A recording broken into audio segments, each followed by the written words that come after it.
this Thursday morning. It's the first day of May 2008. That makes it day 4 of our yearly jaunt around the globe we like to call Where in the World.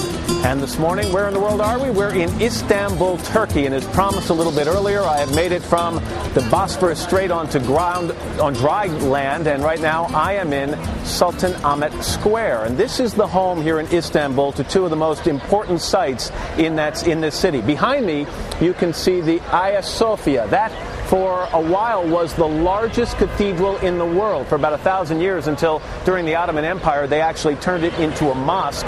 It is now a museum. And let's walk down here for a second, because in front of me is another extraordinarily well-known building. That is the Blue Mosque, or as they call it around here, the Sultan Ahmet Jami, excuse me, and that is a magnificent building that we're going to get a chance to actually go inside in just a couple of minutes. This is really, everywhere you look, Meredith, there is something to behold. And Meredith Vieira is back up at Studio 1A in New York City. Meredith, to you. I am, Matt. And you know what, we come from such a young country, sometimes it's hard to fathom all the cultures in a place like Istanbul, not to mention the history. Yeah, there's no question. In the States, if something is 100 years old or 150 years old, we say, whoa, that is ancient. When you look at a building like the Hagia Sophia, that was built 1,400 years ago. That means that it was built 1,000 years before St. Peter's in Rome.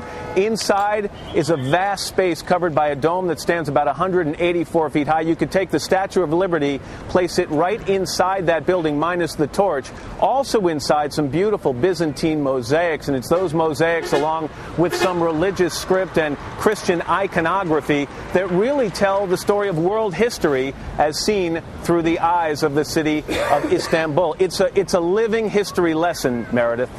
And it looks like an awe-inspiring place to stand. Tell us, Matt, how you got there this morning. What was the travel route? Oh, I can barely remember, but I'll tell you, I know the whole trip started on Friday night when we flew from New York to Buenos Aires. That was about a 7,000-mile journey. Then we flew from Buenos Aires to Amsterdam, another 7,000 miles. After the show on Tuesday, we jumped in our plane, flew about 6,300 miles or so to Vientiane in Lauer, and then last night after the show there, we jumped on the plane, flew another 5,000 miles, and landed here in Istanbul very, very early local time. So far we've traveled about 25,000 miles, and we've spent 53 hours in the air since we left home, Meredith. And your beard has grown approximately, what, a quarter inch? Yeah, and I've shaved 3 times this week already. Coming up, by the way, we're going to really take a look at the old and the new here in this city. We're going to talk to 2 American women who now call Istanbul home, and it'll be interesting to get their perspective on this place, Meredith.